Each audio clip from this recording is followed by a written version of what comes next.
Bienvenue à notre rendez-vous entrevue bâtisseur d'impact avec Eliakim. Mon nom est Christelle. Je suis analyste en actuariat et investisseuse en immobilier dans la grande région de Montréal. Donc, on se retrouve aujourd'hui parce que Eliakim va nous parler de financement dans le domaine de l'immobilier. Tout de suite, sans tarder, on va passer aux présentations. En quelques mots, est-ce que tu peux nous dire qui tu es, Eliakim? En fait, moi c'est Eliakim Volsi. Je suis courtier hypothécaire chez Multiprêt. Multiprêt est la plus grande agence hypothécaire ici au Québec. Je suis un homme marié, je n'ai pas encore d'enfant. Donc, c'est ça. En gros, c'est ça que je veux dire. Je suis courtier hypothécaire. Résidentiel, en passant. OK, courtier hypothécaire résidentiel. Qu'est-ce que ça veut dire résidentiel? Ça veut dire que je fais les logements qui sont de 1 à 4 unités. Ça veut dire condo, maison unifamiliale, duplex, triplex, quadruplex. Des fois, je peux même arriver jusqu'à 8 logements, mais il est préférable à partir de 5 logements de voir un courtier hypothécaire commercial. 5 logements et plus, c'est un courtier hypothécaire commercial parce que les règles ne sont pas les mêmes du côté résidentiel que du côté commercial. Par exemple, le côté résidentiel, pour qualifier une personne, on va regarder sur vos revenus et sur vos dettes. Alors que du côté commercial, on va regarder sur la rentabilité de l'immeuble.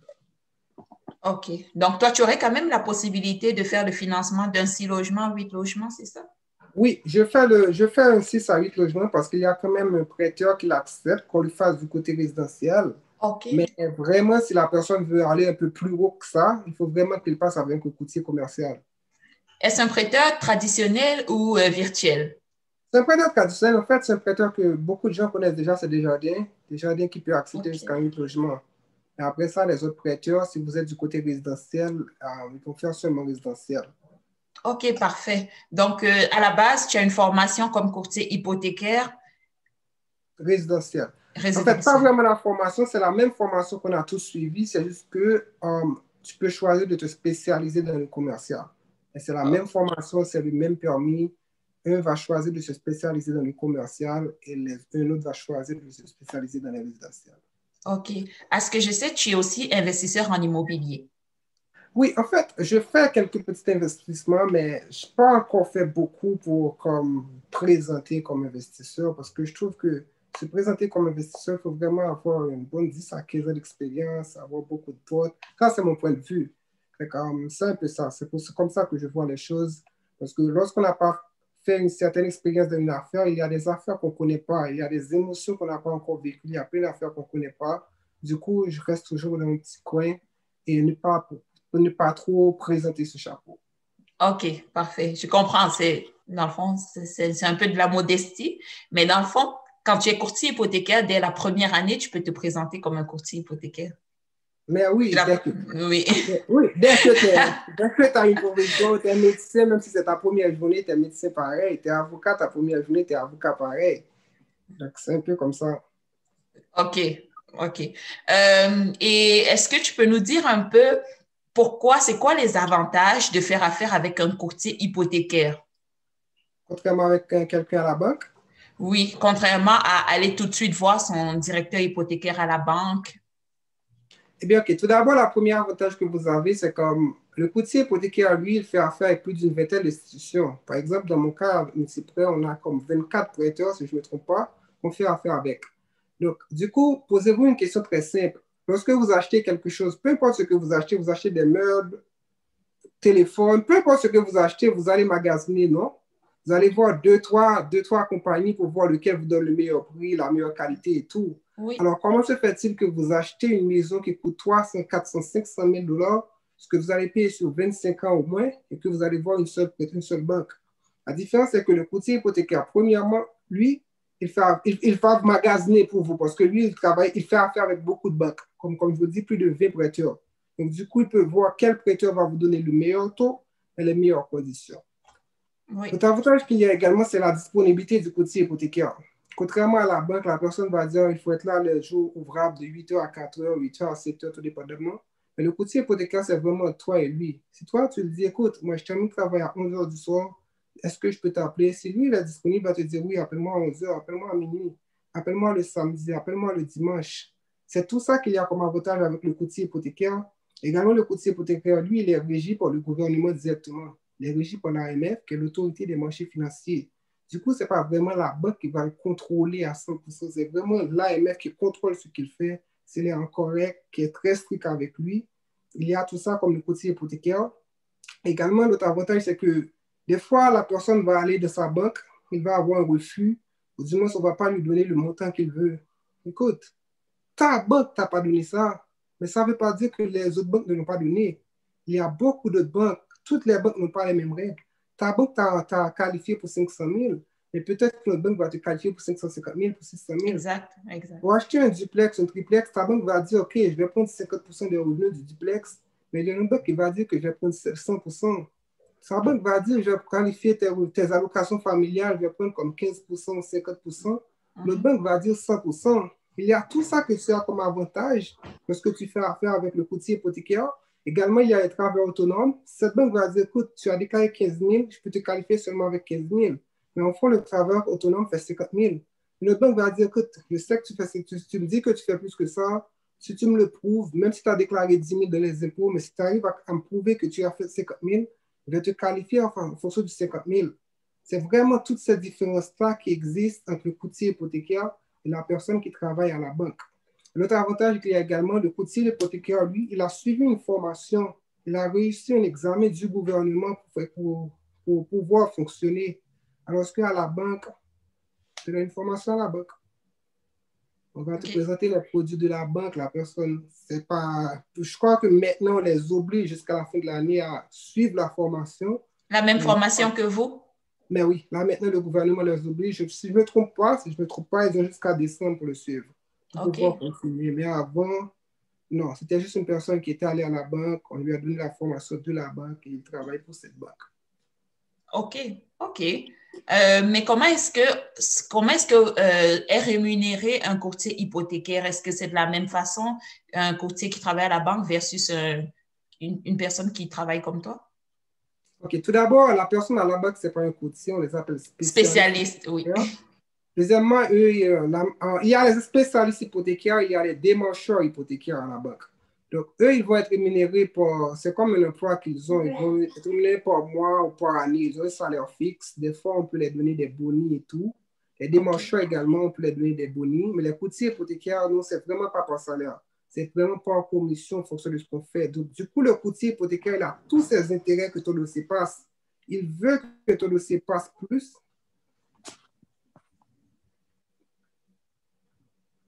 Oui. Allô? Oui, je t'écoute. Oui, ça a coupé, mais c'est correct, je te suis. OK. Il veut que ton dossier passe plus rapide. Il a plus intérêt que ton dossier passe, je pourrais même dire un peu plus que toi, parce que si ton dossier ne passe pas, il ne sera pas payé. Il est payé seulement si ton dossier passe. Contrairement à la personne à la banque, tu vas voir des fois, le service n'est pas au rendez-vous. Pourquoi la personne, écoute, tu le fais pas, il est payé. Alors que le courtier hypothécaire, lui, il va se donner à fond pour qu'on réussisse ton dossier. OK, OK. Et est-ce qu'on va parler un peu des banques et des prêteurs, justement, étant donné qu'on parlait des banques. C'est quoi la différence entre un prêteur virtuel et un prêteur traditionnel? C'est comme le nom le dit, le prêteur virtuel est virtuel, il n'a pas de succursale. La majorité, peut-être qu'ils vont avoir un centre au centre-ville, mais ils ne reçoivent pas les clients dans la centrale. C'est vraiment virtuel, tout se fait. Ils ont tout pour Internet, vraiment tout. Et pour avoir accès à un prêteur virtuel, il faut passer par un courtier hypothécaire. Alors que les prêteurs traditionnels, ce sont les banques que vous connaissez tous. Ils ont tous leur succursale, vous les appelez, vous allez dans la succursale, vous dites que vous voulez ça, vous voulez ça. En gros, c'est ça la différence. OK. OK. Mais au niveau des conditions de financement, est-ce qu'il y a souvent comme une grosse différence? Est-ce que ils se ressemblent pas mal toutes? Elles se ressemblent En fait, ça, c'est pas vraiment prêteur virtuel ou traditionnel, c'est vraiment dépendamment de la banque. Chaque banque a ses conditions. Tout d'abord, il y a 3 assureurs que toutes les banques, lorsqu'on parle d'hypothèque, il y a 3 assureurs qui gèrent l'hypothèque au Canada. Il y a la SCHL qui est pour le gouvernement. Il y a Seguin, anciennement appelé Genworth, qui vient de changer de nom à Seguin maintenant. Il y a Canada Guarantee. C'est ces 3 assureurs-là qui tout d'abord posent leurs règles. Mais les banques également, ils ont d'autres règles, d'autres conditions. Donc, comme je te le disais tout à l'heure, tu peux très bien aller voir cette banque et lui, il te propose ça et une autre banque te propose autre chose. C'est vraiment chaque banque en fonction d'eux. Il n'y a pas vraiment comment dire, c'est vraiment ça. C'est comme chaque banque a ses conditions. C'est vraiment la banque qui donne ses conditions. OK, OK, super. Et dans le fond, ceux qui veulent travailler avec, ceux qui veulent couvrir toute une panoplie de prêteurs, ils doivent absolument passer par un courtier hypothécaire parce que eux, ils n'auront pas directement accès à ces prêteurs virtuels-là. Exactement. Pour voir un prêteur virtuel, il faut passer par un courtier hypothécaire. OK, c'est super. C'est ça L'autre votre avantage. avantage qu'il y a avec les courtiers, avec les prêteurs virtuels, contrairement avec les prêteurs traditionnels, souvent ça existe dans les pénalités. Les pénalités, c'est quelque chose que les gens souvent ne comprennent pas bien et que ta banque souvent ne va pas bien t'expliquer. Pourquoi? Parce que s'ils te l'expliquent, il y a de fortes chances que tu ne veux plus faire affaire avec eux. Selon les statistiques, c'est plus de 60 à 75% des Canadiens qui paient une pénalité. Ce qui veut dire que c'est environ 60 à 75% des Canadiens qui n'arrivent pas à terme de leur hypothèque, comme 5 ans, qui brisent leur contrat avant 5 ans. Donc, environ 70%, 75% de la population paie une pénalité. Et les prêteurs traditionnels, souvent, ont une pénalité beaucoup plus élevée que les prêteurs virtuels. Au début de l'année, il y avait un article qui était sorti dans les journaux. Tous les prêteurs traditionnels étaient en top en termes de pénalité. Les prêteurs qui avaient le moins de pénalité, c'était les prêteurs virtuels. Par exemple, un prêteur traditionnel peut très bien te facturer une pénalité à 30 000, alors que pour cette même hypothèque, ce même taux, ce même tout, un prêteur virtuel t'aurait facturé comme 5 000 ou 6 000. Mais la personne ne sait pas ça. Lorsque tu vas prendre l'hypothèque, on ne va pas te le dire. Parce que si on te le dit, c'est sûr que tu ne vas pas vouloir faire affaire avec eux. OK. Présentement, cette affaire est en train de se discuter de la cause du tribunal. Comme parce que OK. les gens ont tellement porté plainte pour cette affaire de pénalité, lorsque les gens arrivent soit pour vendre leur maison, soit pour déménager, soit pour malheureusement les couples qui ne durent pas sont en train de se séparer ou de divorcer, qu'ils doivent vendre leur maison. Du moins, c'est parce qu'ils ont eu des nouveaux enfants, ils veulent vendre pour acheter une plus grande maison. Du moins, c'est qu'ils sont en train de déménager parce que souvent, ils n'ont pas dans une autre région et donc ils veulent vendre cette maison pour acheter une autre maison dans un autre secteur. Souvent, OK. ces gens-là font payer la pénalité. C'est à ce moment-là qu'ils comprennent, qu'on leur dit, écoute, OK, pas de problème, tu vas avoir 30 000 € de pénalité. Là, ouais, mais pourquoi c'est 30 000? Oui, parce que tu n'as pas respecté, blablabla, bla, bla, bla, bla. Mais je ne savais pas ça. On te l'avait dit. Mais je n'avais pas compris. Ouais, on te l'avait dit pareil, mais je n'avais pas compris. On ne va pas te dire tout ça. C'est exactement pour ça qu'on ne va pas te le dire, parce que si on te le dit, il y a de fortes chances que tu ne veux pas faire affaire avec eux. Effectivement, effectivement. Pour mes premières acquisitions, je ne posais même pas la question de savoir c'est quoi les pénalités, qu'est-ce que ça peut impliquer comme conséquence.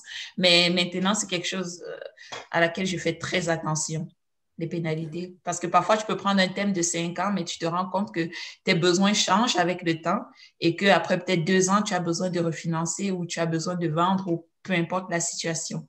Donc, c'est vrai que c'est très, très important de se faire conseiller là-dessus.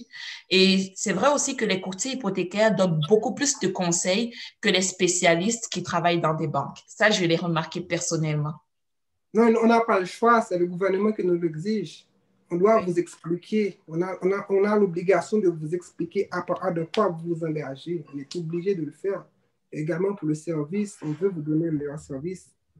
Parfait. Et à la fin de la journée, est-ce que votre commission est transparente pour l'acheteur? Est-ce que c'est la banque qui vous paye ou c'est l'acheteur qui doit sortir de sa poche la commission?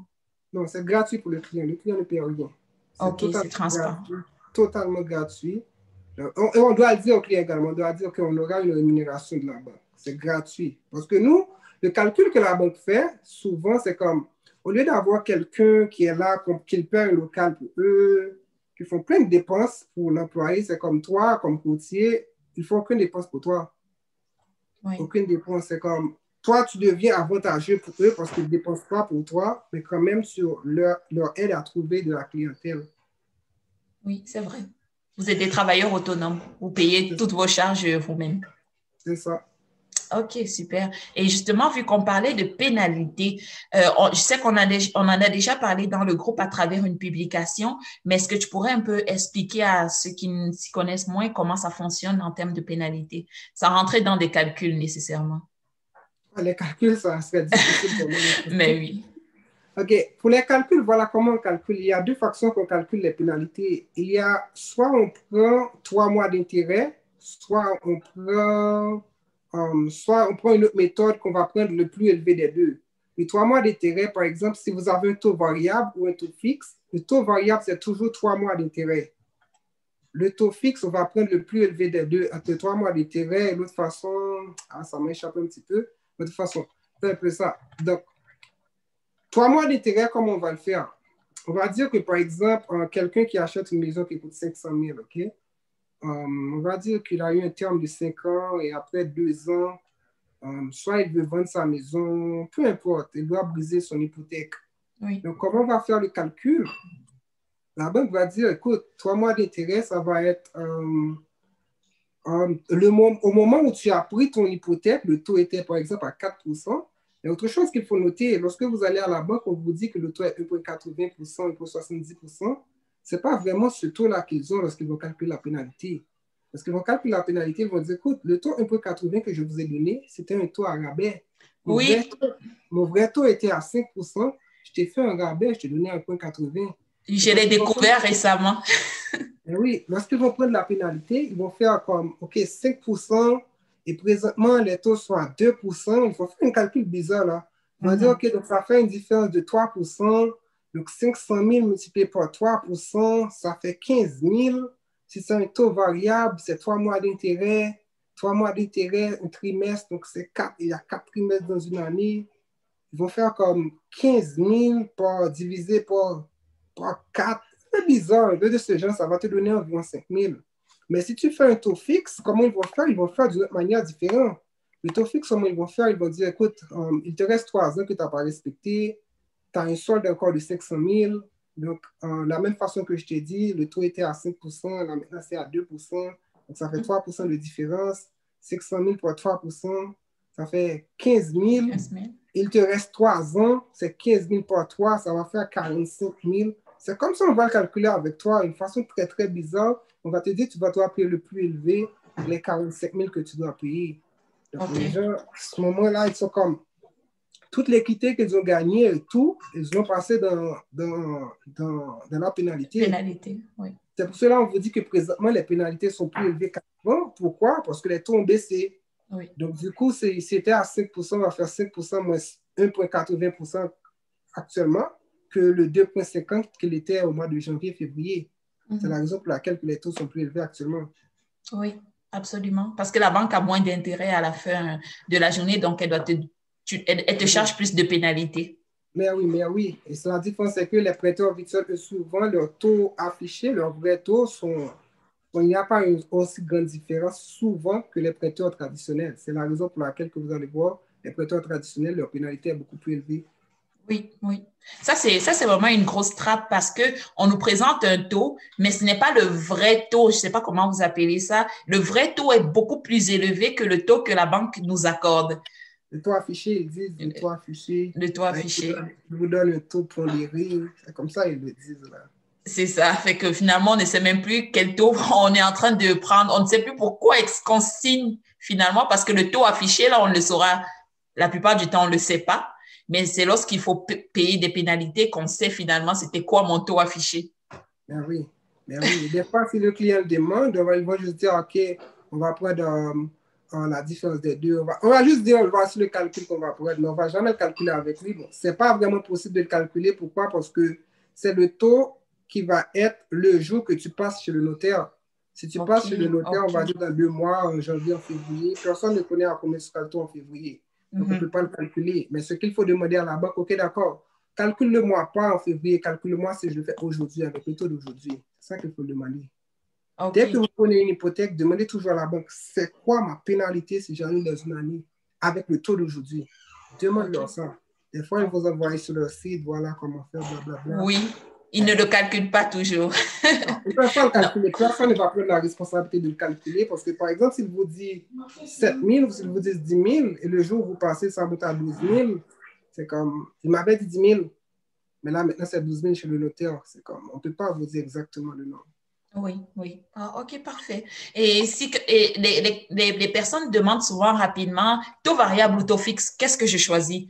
Je sais que tu ne peux pas vraiment donner un conseil en particulier, quoi choisir, mais qu'est-ce que la personne doit regarder dans l'ensemble de sa situation pour déterminer s'il va vers un taux variable ou un taux fixe? C'est vraiment la personnalité de la personne. Comment tu es prêt à prendre des risques? Selon les statistiques, si je ne me trompe pas, c'est plus de 80% des Canadiens qui ont un taux fixe. Mais également, selon les statistiques, on a pu remarquer que au cours de 25 ans, les gens qui ont pris le taux variable ont fait plus d'économies que ceux qui ont pris le taux fixe. Je vais vraiment dire à la personne, selon toi, comment tu te sens? Si jamais ton hypothèque monte, on va dire de 100, 200 dollars de plus par année, est-ce que tu seras quand même capable de le payer? C'est ça que tu dois dire à la personne. Est-ce que si ton hypothèque, par exemple, est 2000 dollars par mois, si ça monte à 2100, est-ce que ça va te causer des problèmes? Si ça ne va pas te causer des problèmes, si la personne veut, tu peux te dire, vas-y. Mais si ça risque de te causer des problèmes, tu te dis, non, écoute, ça risque de te causer des problèmes, alors vas-y avec un taux fixe, comme ça, tu sais, pendant les 5 prochaines années, c'est ça que tu vas payer. Combien tu vas payer après 5 ans, on va voir. Mais pendant ces 5 années, c'est ça que tu vas payer. Mais présentement, étant donné que les taux sont actuellement assez bas, moi, personnellement, je ne conseille pas vraiment aux gens de prendre le taux variable actuellement. Ça, c'est mon conseil à moi. La personne reste libre de choisir sa décision. Pourquoi je ne conseille pas de prendre le taux variable présentement? Parce que au niveau que sont les taux présentement, je ne pense pas que les taux vont encore baisser beaucoup plus que ça. Déjà, qu'on parle déjà du vaccin et tout, le gouvernement avait dit, OK, les taux vont rester bas encore pendant 2-3 années. Mais moi, personnellement, je conseillerais plus à une personne de prendre le taux fixe pour le moment, vu que comme ça, si jamais ça remonte, le taux remonte après 6, 7, 8 mois, quand même, tu as ça. Parce que les risques que les taux redescendent dans les prochains mois sont assez basses. Mais également, il faut voir avec la personne, c'est quoi les possibilités que tu ne respectes pas de 5 ans.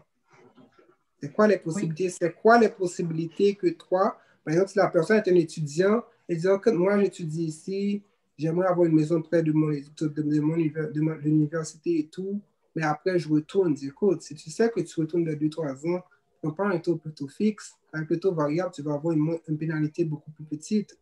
Tu vas également demander à la personne, si c'est un condo, peut-être petite maison, est-ce que vous comptez faire d'autres enfants? Si la personne dit oui, dans 2 ans, j'aimerais avoir un autre enfant, 2 enfants, j'ai besoin d'une plus grande chambre. Déjà, la personne te dit qu'il va avoir une plus grande maison. Donc, tu comptes vendre cette maison dans 2-3 ans, non? Vas-y avec le taux variable. Tu peux également demander à la personne, un peu plus discrète, ton couple, ça va comment? Malheureusement, au bout de 5 ans, au bout des 5 premières années, c'est 50% des gens qui se séparent. Ton couple, ça va comment? S'il y a une séparation dans 2 ans, vous allez devoir vendre la maison. Oui, c'est vrai que ce n'est pas le genre de situation qu'on prévoit souvent ou qu'on souhaite, hein, c'est vrai. Mais oui, outre aussi le fait de prendre un taux fixe 5 ans, on peut jouer avec le terme. Au lieu de prendre 5 ans, on peut prendre 3 ans, on peut prendre 2 ans. Mais oui, vous pouvez faire tout ça. Vous pouvez faire tout ça. Il faut vraiment expliquer la personne qui choisit. OK. Et je ne sais pas si tu travailles beaucoup avec les assurances vie hypothécaires. J'avais une question de savoir, c'est quoi la différence entre l'assurance vie hypothécaire, de prendre l'assurance vie hypothécaire d'une banque et une assurance vie hypothécaire avec son conseiller financier? Tout d'abord, ce n'est pas moi qui travaille avec ça. Je sais, je donne des conseils à ce sujet, mais ce n'est pas moi. Moi, je fais ni assurance vie, ni assurance vie hypothécaire.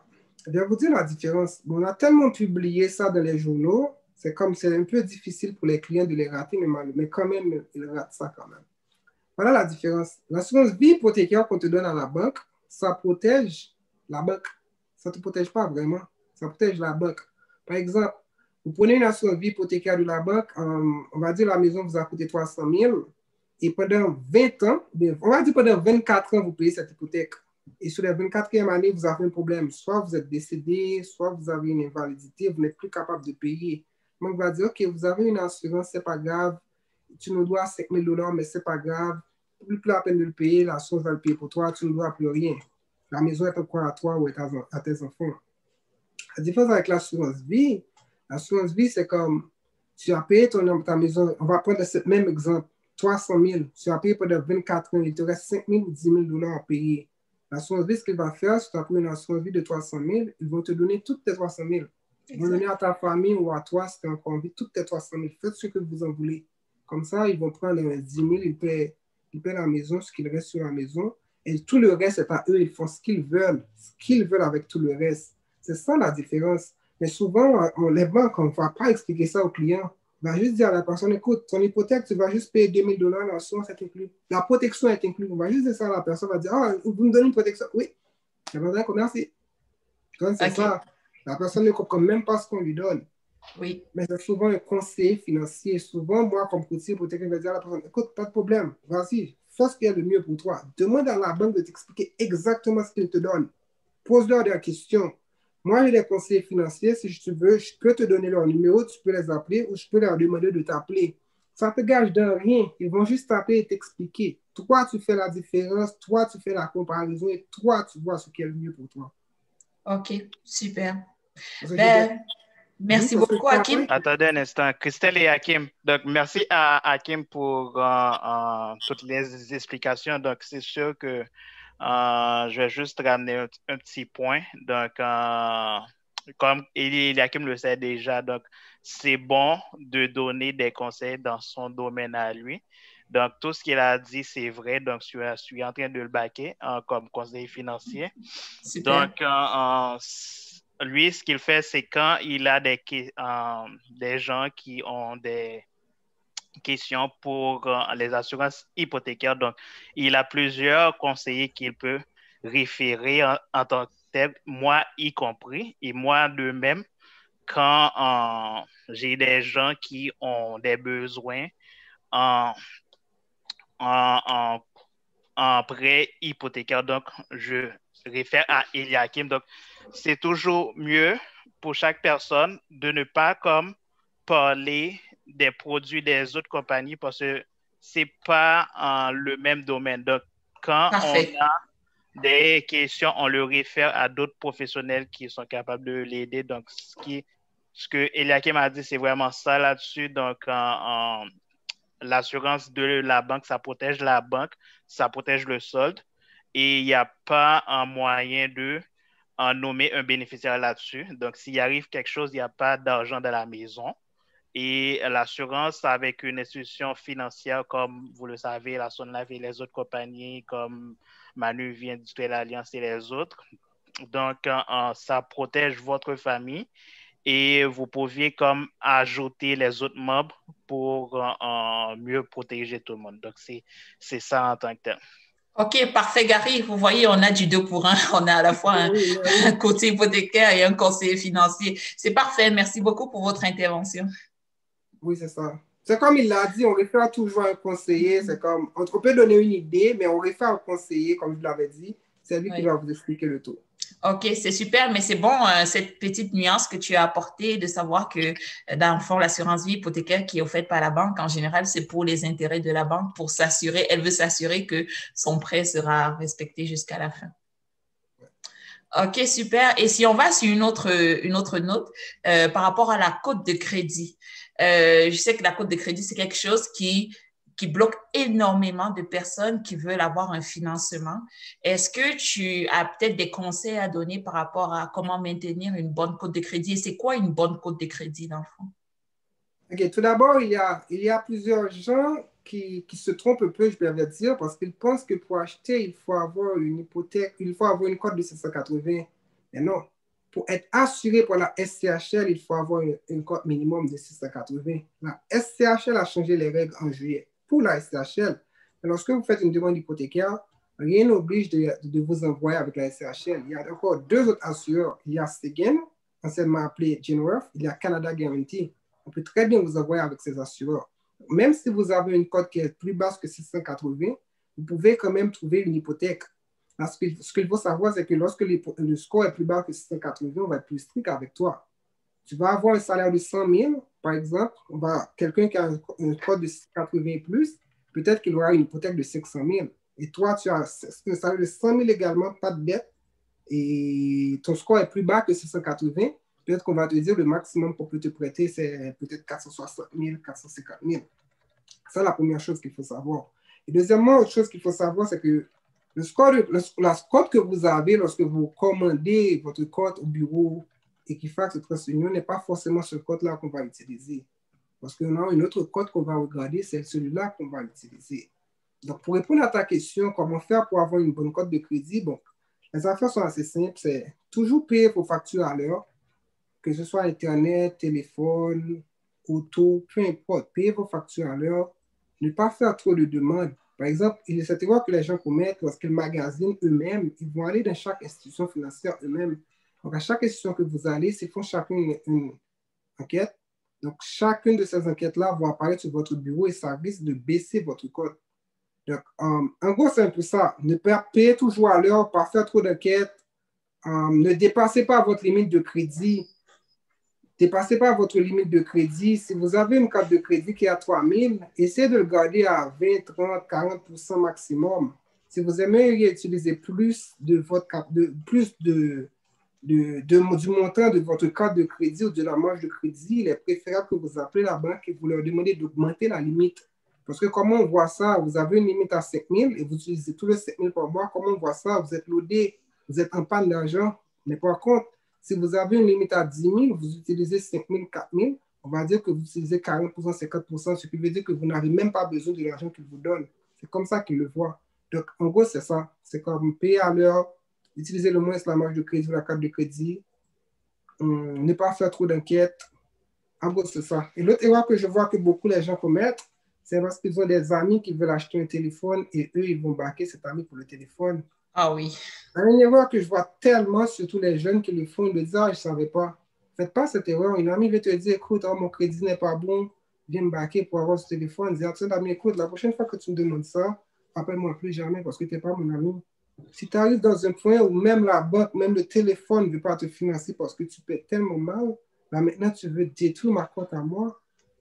Parce que si ton ami ne paie pas, ça passe directement à ton nom, c'est toi. Parce qu'on va regarder, on va juste voir, écoute, tu avais une dette de téléphone que tu n'avais pas payée. Ah non, mais mon ami ne m'avait pas dit qu'il avait payé. Mais oui, c'est sur ton nom. Ah oui. C'est comme ça.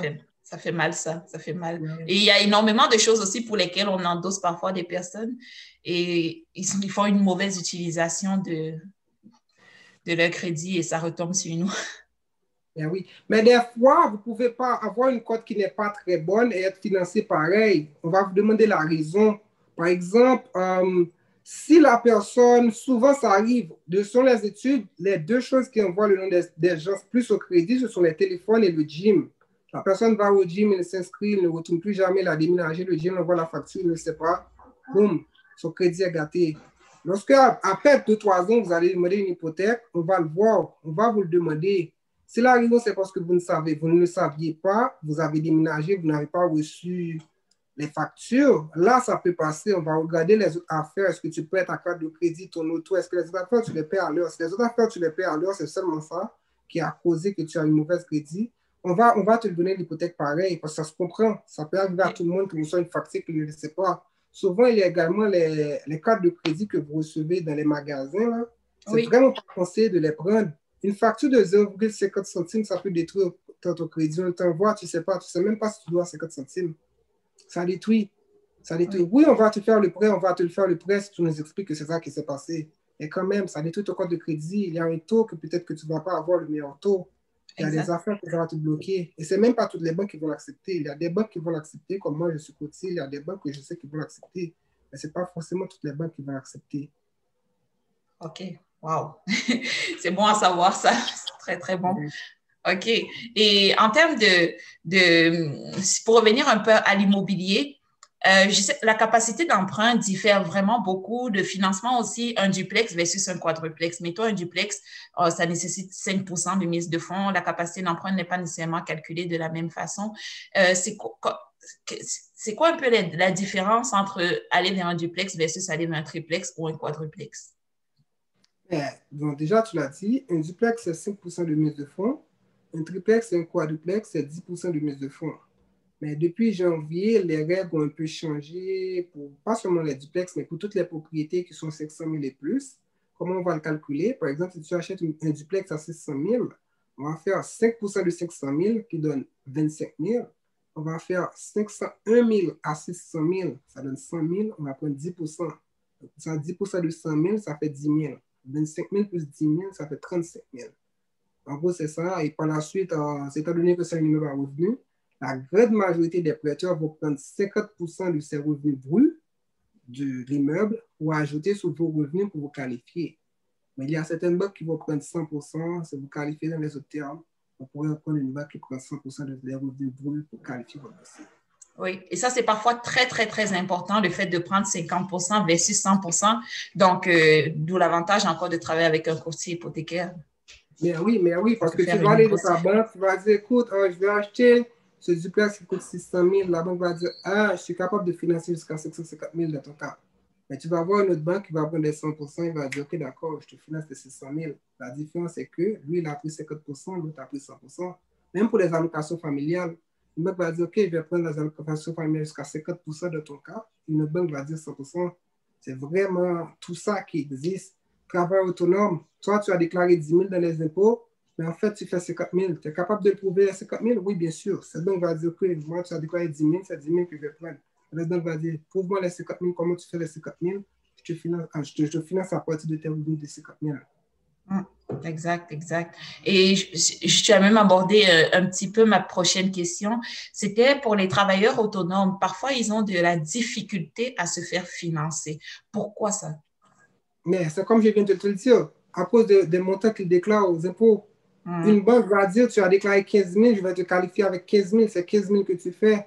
Une autre banque va dire, OK, tu as déclaré 15 000, OK, je sais que ton secteur, on fait plus que ça. Mais toi, prouve-moi que tu fais plus que ça. Par exemple, ça arrive souvent avec les chauffeurs de taxi, qu'ils déclarent 10 000, 15 000, et on va prendre facilement 30 000 pour lui.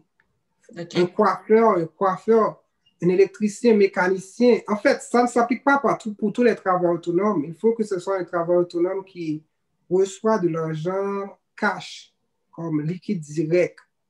Okay. Il y a d'autres conditions qu'il faut que la personne respecte. Il faut que ce soit besoin dans le domaine. Il y a d'autres affaires. Si tu arrives à prouver ça, tu peux le prouver soit pour tes dépôts bancaires, peu importe la façon, on va le prouver.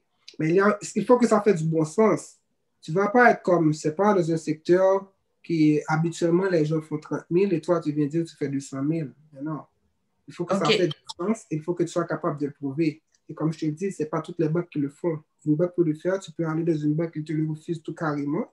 Une banque l'accepte. Parfait. Et j'ai Eno qui avait une question. Je vais t'inviter à poser ta question si tu veux bien. Vas-y, vas-y. Merci Christelle. Est-ce que vous m'entendez bien? Oui, parfaitement. Bien, merci à toi et merci à Eliakim aussi pour ces exposés. Écoute, c'est très, très, très enrichissant, énormément enrichissant. Là, moi, ce que j'ai pris aujourd'hui comme information, j'aurais regretté de n'avoir pas participé à cette séance-ci. C'était vraiment très, très riche. Moi, j'ai juste une question ou une réaction par rapport au financement pour les travailleurs autonomes. Je ne sais pas si tu le sais ou bien si vous le savez, mais j'imagine que vous le savez. Il y a comme des protocoles ou bien des ententes d'échange d'informations entre les banques et le fisc.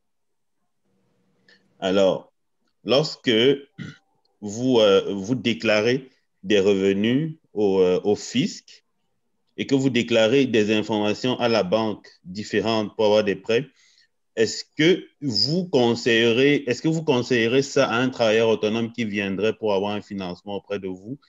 Et est-ce que vous lui direz qu'il y a un risque qu'en cas de vérification ou en cas de redressement, parce qu'il y a des programmes, il y a plusieurs programmes qui existent comme des programmes d'indice de richesse, par exemple, où on va carrément chercher toutes les informations bancaires et on essaie de recouper le tout avec les informations fiscales et on fait des rapprochements. Est-ce que vous les prévenez du fait qu'après des années, là, parce que parfois ça vient beaucoup plus tard et ça nous rattrape et ça coûte très, très, je vous dis là, je sais de quoi je parle, ça coûte très cher le jour où ça vous rattrape, là, parce que on remonte prendre des affaires que vous pensez aux oubliettes et vous vous retrouvez en train de payer des gros montants. Beaucoup de gens font faillite à cause de ce genre d'affaires. Donc, comment vous vous positionnez? Est-ce que vous conseillez à des clients de faire ça, d'aller déclarer à la banque pour avoir un prêt que non, mais j'ai gagné et réellement, voilà le vrai revenu que je fais? C'est un peu ça ma question, en fait. Je pense que tu l'as compris. OK. Donc, c'est une très belle question. Tout d'abord, pour l'affaire de fixe, moi, je ne suis pas content, je vous le dis à toi avant, il y a des choses que je ne peux pas vous dire en termes de fiscalité. Mais est-ce que ça va vous retourner? Je ne pense pas. Je ne pense pas. Pourquoi? Parce que ça se fait beaucoup. Ça se fait beaucoup, beaucoup, beaucoup. Et ça n'a jamais posé de problème à ma connaissance. Parce que c'est quoi la banque veut? La banque veut tout simplement une garantie que vous allez être capable de le rembourser. C'est comme dire, toi, tu es travailleur autonome, tu viens me voir et moi, j'ai de l'argent en liquidité. Écoute, même si tu déclares 15 000 aux impôts, si moi, je sais que tu fais plus d'argent que ça et que tu seras capable de me rembourser, je vais quand même te prêter. Je ne vais pas regarder sur les impôts que tu paies. Parce que tout le monde le sait. C'est quelque chose qu'on sait. Même le support du fisc, même le gouvernement, il le sait que le travail autonome qui fait 10 ans qu'il est dans ce domaine, chaque année, il déclare 10 000. Le gouvernement le sait. Il sait parfaitement que cette personne ne fait pas 10 000. La personne déclare 10 000, il fait des dépenses, il a 3-4 maisons, il fait plein d'affaires. Le gouvernement le sait. Pourquoi le gouvernement le laisse tranquille, je ne sais pas. Mais il le sait. Donc, il ne va pas regarder cette affaire sur la banque. Oh, la banque, oh, oui, tu n'as dit que tu as 10 000. Et auprès de la banque, tu as dit que tu fais 40 000. Écoute, c'est vraiment le bon sens. Je ne pense pas, à ma connaissance, ça n'est jamais arrivé et je ne pense pas que ça va causer un problème. Okay. Mais juste pour rebondir, oui, le gouvernement le sait. Il y a beaucoup de choses que le gouvernement sait, mais le gouvernement n'agit pas forcément tout le temps. Parfois, il y a des agissements ponctuels. Parfois, c'est des programmes carrément. On décide que, OK, cette période-ci, il y a telle pratique qui se fait dans tel secteur. On va descendre dans ce secteur-là et on va faire le reste. C'est pour ça que j'ai parlé tout à l'heure d'un programme, par exemple, d'indice de richesse. Parfois, c'est vraiment sur un secteur précis. C'est comme des activités, il y a plusieurs activités illicites qui sont connues, mais on n'intervient pas toujours tout le temps. Et maintenant, même quand il y a des interventions à cause du principe de confidentialité, vous ne le saurez pas. Vous le saurez le jour où ça tombe sur vous. Ça se pourrait qu'il y ait beaucoup de monde qui se soit déjà fait redresser à cause de l'information, mais voilà, ils ne le savent pas. L'affaire, c'est que la banque, ce qu'elle veut, c'est dire, OK, moi, j'ai les informations qui me permettent de m'assurer que vous pouvez rembourser. Maintenant, ce que je dis, je ne le sais pas. Je suis juste en train de lancer ça comme ça dans la discussion. Je n'ai pas dit que je savais que le gouvernement va aller fouiller dans votre dossier, mais ce que je vous dis, c'est qu'il y a des échanges d'informations qui se font. C'est prévu dans la loi entre la banque et le gouvernement. Jusqu'où est-ce que ça va, cet échange d'informations? Parfois, ça va jusque très loin. Donc, la banque a l'information concernant le revenu réel que vous leur avez donné. Et le gouvernement peut essayer de faire un rapprochement des deux et vous redresser pour toutes les années là, parce que régulièrement, ils extrapolent. Il y a même des années, on ne va même pas aller vérifier. On va faire un taux. On va considérer que tout le temps, vous avez toujours déclaré 20% en dessous. On va mettre 20% sur toutes les années. Donc, ça c'est juste pour la partie qui est déclarée. Et c'est pour ça que moi, je pensais la différence d'approche entre les banques. Pour cette partie-là, j'ai comme l'impression que ça peut être préjudiciable aux clients. Il y a des banques, par exemple, pour des prêts, qui décident de prendre, par exemple, les prestations, les allocations familiales. Il y a des banques qui ne prennent pas les allocations familiales. Là, l'allocation familiale, ça, c'est légal. On le sait que tu l'as gagné. Donc, une banque qui considère ou qui ne considère pas, il n'y a pas d'impact. Mais pour ce qui est d'un revenu qui n'a pas été, mais qu'on déclare à la banque, il y a peut-être un risque que ça nous rattrape après. OK. D'accord, je comprends cette partie. Voilà. Premièrement, la banque, lorsqu'il va prendre tes revenus autodéclarés, ce n'est pas juste que tu vas lui dire sans une preuve. La première preuve que tu vas avoir, c'est les dépôts bancaires. C'est un argent que tu as déjà déposé à la banque. Par exemple, à tes travailleurs autonomes, à chaque mois, tu déposes, on va dire, 5 000 $ de ton compte bancaire. Mais lorsque tu arrives aux impôts, tu dis que tu fais 1 000. Aux impôts, on ne va pas vérifier si tu as mis 5 000. Est-ce qu'à l'avenir, on va le faire? Je ne sais pas. Mais la banque, lui, ces 5 000-là, il le voit. Il le sait déjà. C'est toi qui l'as déjà déposé. Ce n'est pas comme tu as passé toute l'année, tu as déposé 300 $ par mois et que tu viens vers la fin de l'année, tu dis que tu as fait 50 000. Mais non, 300 $ par mois, ça ne donne pas 50 000. Il faut le prouver. La preuve, c'est une preuve que vous avez déjà donnée. Vous comprenez? C'est peut-être que la preuve était dans une autre banque et vous ne voulez pas être financé avec cette banque, vous voulez être financé par une autre banque. C'est un peu ça. C'est quelque chose que vous avez déjà. C'est une chose que la banque peut-être a déjà partagé au gouvernement, a déjà dit, OK, cette personne-là, il donne 5 000 à tous les mois sur le compte bancaire. Est-ce que ça va dans les dépenses? Je ne sais pas, mais c'est ça qu'il dépense à tous les mois. Là, maintenant, il va juste falloir que tu le dis à la banque, OK, voici la preuve que je dépose 5 000 ou 10 000 $ à tous les mois à la banque, mais c'est juste que j'ai déclaré 15 000. Tu as passé beaucoup dans les dépenses, c'est juste un peu ça. Mais un coup, c'est ça, la banque le sait déjà. Ce n'est pas comme un argent que tu as inventé de nulle part et que tu ne peux pas le prouver. C'est quelque chose que tu as déjà prouvé. On va juste te demander d'aller chercher la preuve. Okay. C'est bon, ça c'est excellent. Merci pour la réponse. Et merci pour ton intervention, Eno. Ça se voit que tu es plus du côté fiscaliste. En fait, on a eu comme 3 spécialistes pour un aujourd'hui. Mais c'est sûr que si vous le voulez, on aura l'occasion d'aborder toutes ces autres questions-là. La banque, côté financement, ils vont regarder, comme disait Eliakim, les dépôts bancaires. Ils vont regarder ce qui est vraiment passé par la banque. C'est sûr qu'au niveau fiscal, c'est autre chose. Ils s'appuient sur autre chose pour considérer l'impact fiscal. Par rapport à l'immobilier en particulier ou par rapport au financement, peu importe. Donc, on pourra revenir là-dessus. On va continuer avec nos questions. OK.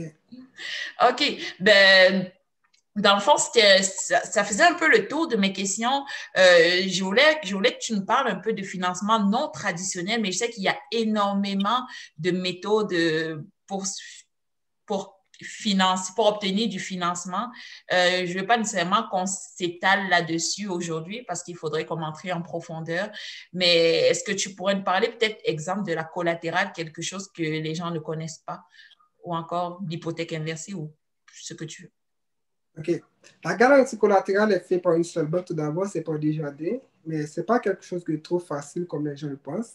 La garantie collatérale, c'est comme quelqu'un achète une maison, il donne une garantie à notre maison. Souvent, tu vas trouver ça lorsque un enfant veut acheter une maison et que ses parents sont en train de le baquer, il n'a pas la mise de fonds. Ce que les parents vont faire, ils vont dire, écoute, j'ai ma maison, j'ai pas beaucoup de solde sur ma maison, prends en garantie ma maison pour la mise de fonds que mon enfant n'a pas. Souvent, c'est comme ça. Mais la complication de ça, c'est Desjardins qui le fait, il va demander d'aller exactement dans la caisse que vos parents ont l'hypothèque. Donc, du coup, si vos parents ont l'hypothèque dans une autre banque, probablement, ils ne vont pas l'accepter. Souvent, le meilleur conseil qu'on va demander à la personne, écoute, ne serait-il pas prescriptible que vous refinancez votre maison, vous prenez l'argent et vous le donnez à votre fils. Comme ça, la maison de ton fils n'est pas liée à la tienne. Si à l'avenir, ton enfant ne paie pas l'hypothèque et on va faire une saisie, on ne va pas également saisir la vôtre parce qu'ils ne sont pas liés. Avec la garantie collatérale, ils sont liés. C'est ça. La garantie collatérale vient inscrire une hypothèque de 2e rang sur la maison des parents. C'est bien ça? Exactement. Okay. Et c'est quoi une hypothèque de 2e rang? Une hypothèque de 2e rang, c'est comme un backup, on va dire. C'est comme vous avez déjà une hypothèque, ça sort pour une raison X, vous avez encore besoin de l'argent, quoi que ce soit, on va mettre une autre hypothèque sur cette même maison. Ce n'est pas tous les banques qui l'acceptent, dépendamment du terme que vous avez vu, du contrat et tout, mais ça se fait. Ça se fait. Parfait. Et pour faire une hypothèque de 2e rang, est-ce qu'il faut avoir un certain niveau d'équité sur la maison? Probablement, très souvent oui, mais ça dépend. Des fois, si vous avez eu une construction, si vous n'avez pas payé les impôts et tout, on peut mettre une autre hypothèque sur votre maison. Ça dépend, mais il y a des banques, dépendamment, comme je vous le dis, qui ne vont pas accepter ça, qui ne vont pas accepter que vous ayez une 2e rang de votre hypothèque. OK. Ça va vraiment dépendre de votre situation et tout. OK, parfait. Est-ce que dans le chat, est-ce que vous avez des questions? Profitez-en parce qu'on a un courtier hypothécaire avec nous. Ce n'est pas tout le temps que vous aurez peut-être l'occasion de shooter vos questions comme ça. Allez, profitez-en. Sinon, toi, Eliakim, est-ce qu'il y avait des points que tu voulais aborder, soulever? Ben, tu m'as parlé de hypothèque, de financement non traditionnel, mais il y a d'autres points également. Il y en a plein. Donc, parmi les financements non traditionnels, il y a la marge de crédit. La marge de crédit, c'est comme quelqu'un qui n'a pas la mise de fonds. Il prend de l'argent sur sa marge de crédit et le met comme mise de fonds.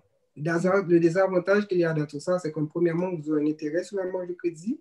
Deuxièmement, il faut s'assurer qu'en prenant la marge de crédit, c'est une dette que vous prenez, que vous ne dépassez pas vos ratios. Parce que lorsque vous achetez une maison, on va calculer vos ratios que vous ne serez pas trop endetté. La SCHL, à partir de juillet, n'accepte plus ça. Et comme je vous dis dès le début, il n'y a pas que la SCHL, il y a 2 autres assureurs qui vont l'accepter. Ah, OK, les 2 autres assureurs l'acceptent toujours? Mais oui, c'est juste la SCHL qui a changé ses règles en juillet, tout le monde pense que c'est toutes les banques, mais non. Moi aussi, je pensais que c'était plus du tout possible avec une marge de crédit. Non, c'est la SCHL, tu ne seras juste pas assuré avec la SCHL. OK. La SCHL. Et par la suite, quel autre type de prêt non traditionnel qui existe? Il y a la location à option d'achat. Mais le défaut qui existe avec la location à option d'achat, c'est qu'il n'y a pas beaucoup de banques qui l'acceptent. Il n'y a pas beaucoup de banques qui l'acceptent. Okay. Mais par la suite, on va continuer, on va dire la carte de crédit. C'est la même chose que la marge de crédit. Ce serait les intérêts, il faut regarder si c'est pas trop élevé. Il y a les prêteurs privés. Le désavantage avec le prêteur privé, c'est comme l'intérêt est beaucoup plus élevé. Oui. Tu peux le faire si tu es pressé, tu veux à tout prix acheter la maison maintenant, il t'as pas la mise de fonds, tu peux faire un prêt privé, un prêt. Peu importe le prêt, tu peux trouver l'argent, tu as le droit. C'est juste qu'on va le mettre dans ton dossier et que l'intérêt va être plus élevé. Contrairement à une maison que l'intérêt c'est comme 2%, et là tu vas prendre l'intérêt à 8, 10, 20% comme juste pour ta mise de fonds. Ou si tu veux faire un flip, un prêteur privé, parfois ils conviennent très bien pour un flip. Mais oui, un flip, il faut forcément passer par un prêteur privé parce que dès que vous avez l'intention de faire un flip, aucune banque va accepter de vous financer. Donc, il n'y a que le prêteur privé que vous allez rencontrer. Par exemple, nous, à Multiprêt, on travaille avec beaucoup de prêteurs privés qui sont certifiés. Il y a des prêteurs privés qui vont essayer juste de voler votre maison. Donc, il faut se rassurer. Donc, à Multiprêt, nous, on se rassure d'avoir des prêteurs qui sont qualifiés, je pourrais dire, qui vont faire la chose. On va regarder la chose avec vous. Et l'une des choses qu'il faut regarder lorsqu'on fait prêt privé, il faut regarder la stratégie de sortie. Oui, parce que vous n'allez pas rester un prêt privé pendant 20-25 ans. Mais le prêteur privé ne fera pas accepter ça non plus. Il faut qu'après 1 an, 2 ans, il voit comment vous allez faire pour être qualifié pour un prêteur traditionnel. OK. Et vous travaillez avec des prêteurs privés institutionnels ou ce sont des particuliers?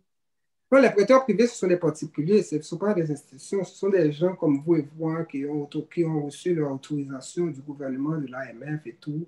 Ah, ça prend des autorisations de l'AMF et tout pour être prêteur privé. Mais je ne sais pas exactement si c'est de l'AMF, mais ils ont des autorisations du gouvernement parce que tu ne peux pas juste improviser comme ça. Mais oui, parce que ton argent, c'est où tu l'as trouvé. Multiprêt, on regarde tout ça, on va regarder tout ça, où tu as trouvé ton argent. Lorsque tu veux faire passer pour un prêteur privé, on conseille toujours de venir avec Multiprêt. Pourquoi? Comme je vous le dis dès le début, il y a des prêteurs privés qui vont juste essayer de voler votre maison. Avec Multiprêt, on va analyser votre dossier, votre situation, on va le regarder de plus près, on va voir votre stratégie de sortie pour vous conseiller également, pour que vous en sortez, parce que vous n'allez pas rester.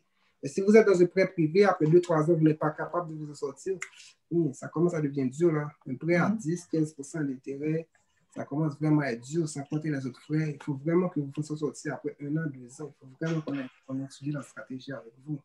OK. Et également, pour les noms traditionnels que vous m'avez dit, il y a également le rap, le fameux rap. Oui. Le fameux rap que beaucoup de gens connaissent. Mais c'est quoi le rap? Mettons pour ceux qui ne connaissent pas, parce que ce n'est pas tout le monde qui a déjà investi nécessairement. Le rap, c'est quoi? C'est le régime d'accession à la propriété. C'est comme le gouvernement vous permet de prendre vos REER pour acheter une maison. Le REER, c'est quoi? Régime enregistré d'épargne retraite. C'est l'argent que vous mettez à côté pour votre retraite. Mais le gouvernement vous le permet de le prendre soit pour acheter une première propriété, soit pour retourner aux études.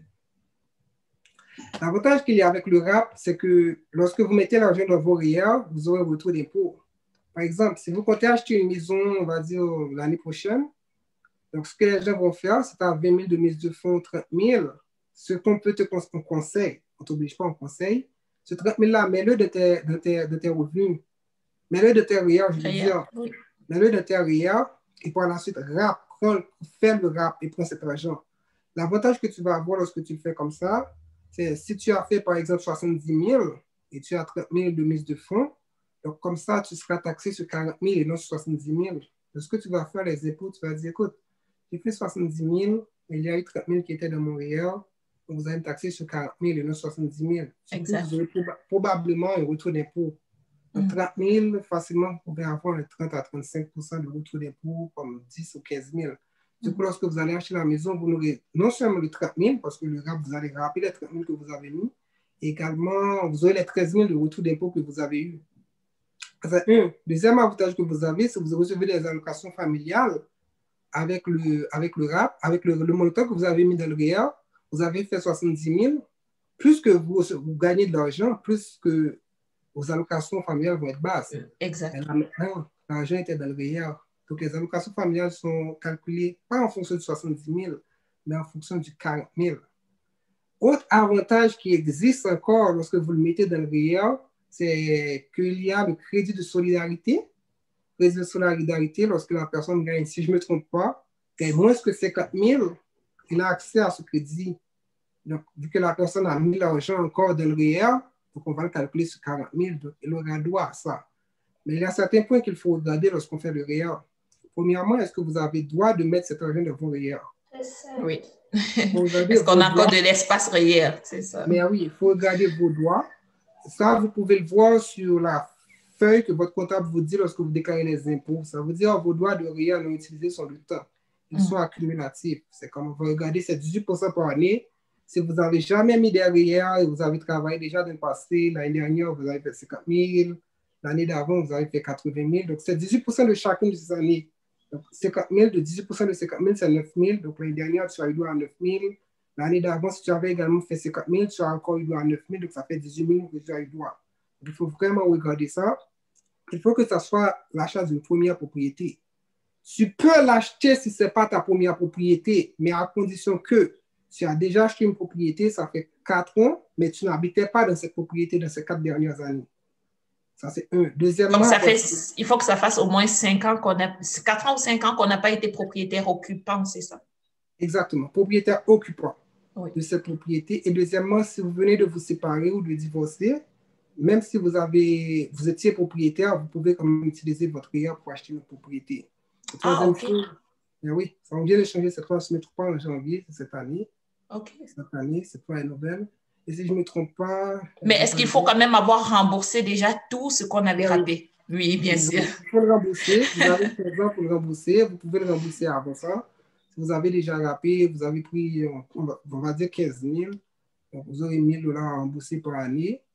Donc, il faut le rembourser. Si tu ne l'as pas remboursé, tu ne peux pas le prendre. Tu ne peux pas encore le refaire parce que, comme je le dis, le REER est là pour votre retraite. On vous a autorisé à le faire pour la maison. Il faut le rembourser. Oui. Vous n'êtes pas forcément obligé de le rembourser. C'est si vous voulez. Mais la chose, c'est que si vous ne le remboursez pas, on va dire que on vous dit de commencer à faire le remboursement en 2022. Si on fait l'entente, on dit c'est 1 000 $ par année. En 2022, vous ne donnez pas le 1 000 $. Comment le gouvernement va faire? Il va dire, écoute, vous avez gagné 50 000. Donc, on va mettre le 1 000 que tu n'avais pas remboursé. Donc, on va te taxer sur 51 000. Exact. C'est comme ça qu'on va le faire.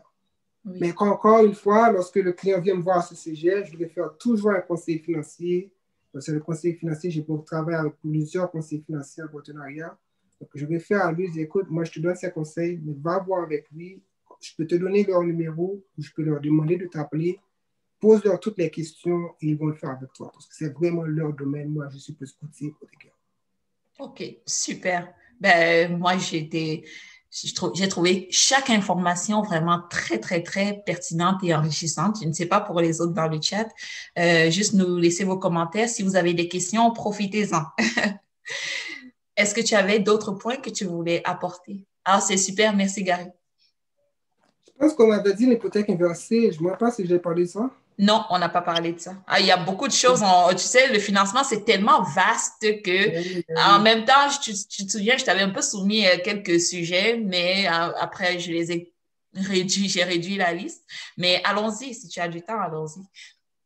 L'hypothèque inversée, c'est quoi? C'est tout d'abord, pour profiter de l'hypothèque inversée, il faut être âgé de 55 ans et plus. Il y a, si je ne me trompe pas, 2 banques qui le font seulement. Donc, si vous allez dans votre banque, probablement, ils vont dire qu'ils ne savent même pas de ce qu'on vous parlez. Il y a peu de banques qui le font. C'est quoi l'hypothèque inversée? L'hypothèque inversée, c'est comme un prêt que vous faites, mais vous ne le remboursez pas.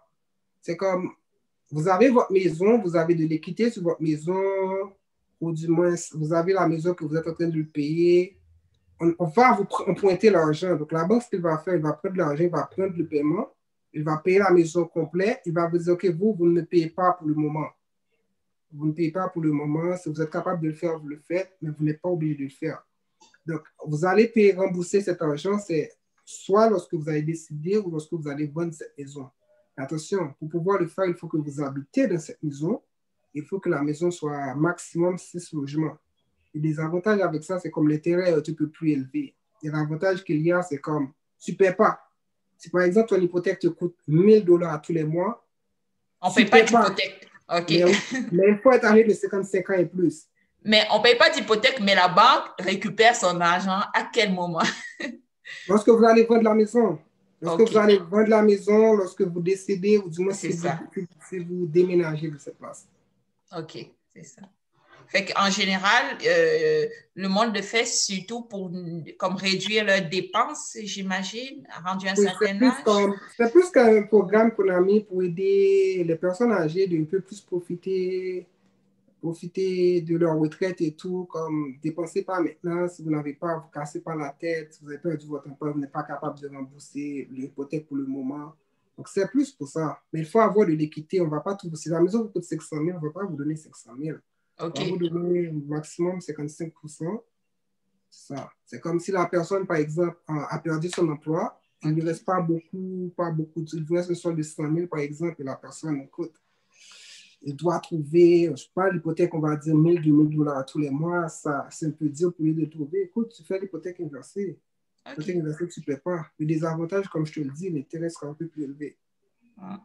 Et la banque, mettons, au décès de la personne, la banque va prendre, est-ce que c'est, la maison appartient à la banque au décès? Non, la maison appartient à la personne. Au décès de la personne, écoute, on va contacter les héritiers et tout, on va dire, il y a une dette, si vous voulez vendre cette maison. OK, parfait. Comme une hypothèque normale. OK, parfait. Et il y a Igno qui dit que c'est très enrichissant et que tu maîtrises bien ton sujet. Il remercie parce que tu nous as vraiment bien édifiés. Et j'avais une petite question quand on parlait de personnes âgées. J'ai déjà entendu, je sais plus, c'est une personne âgée qui posait la question de savoir si elle pourrait être financée pour un prêt parce qu'elle était rendue déjà à un certain âge. Je pense que elle avait au moins 50 ans et elle se souciait, elle s'inquiétait de savoir est-ce que la banque va me financer étant donné que il me reste probablement une plus courte durée de vie devant moi. Est-ce que ça a un gros impact, l'âge, sur le financement? 50 ans, oui, 50 ans, vous pouvez quand même acheter si vous continuez à recevoir des revenus. Même avec les revenus de retraite, on peut vous financer. Ce n'est pas toutes les banques qui les acceptent, comme je vous le dis. Mais moi, je travaille avec plus d'une vingtaine. Je peux voir quelle banque l'accepte ou pas. Les revenus de retraite, on les accepte, même avec vos retraites. Même si vous ne travaillez pas avec les revenus de retraite, on va les accepter. Oh, super. OK. Il faut que vous qualifiez, bien sûr. Vous qualifiez vos revenus, combien vous gagnez, vos dettes. Exact. OK, super. Eliakim, j'ai une question pour Eliakim. Prenons quelqu'un qui n'a jamais travaillé de sa vie et qui a de l'argent. Est-ce qu'il serait capable d'aller chercher une hypothèque? Lorsque tu dis qu'il a de l'argent, il reçoit des revenus ou il a de l'argent, il a son trust, il a des affaires genre, qui lui permettent de vivre, puis l'argent pour lui, ce n'est pas un problème. Il a des revenus alors? Ben oui. Mais est-ce que tu veux dire il a pas de revenus récurrents, mais mettons, il a de l'argent, il a un compte bancaire bien garni. Est-ce que c'est ça? C'est en plein ça, parce qu'il y a des gens qui ont des choses, qui ont des affaires d'eux-mêmes, qui n'ont jamais travaillé de leur vie, mais qui... Mettons, il a reçu un gros héritage. Ouais, c'est ça, mettons ça. Mais il y a des banques qui le font. On va regarder sur la valeur nette de la personne. C'est comme combien la personne a en bien. Si je ne me trompe pas, c'est comme il y a un ratio de 115%. Il faudrait que je vérifie, parce que ce n'est pas toutes les banques qui le font. C'est comme on va te prêter en fonction de vos actifs, de ce que vous avez déjà.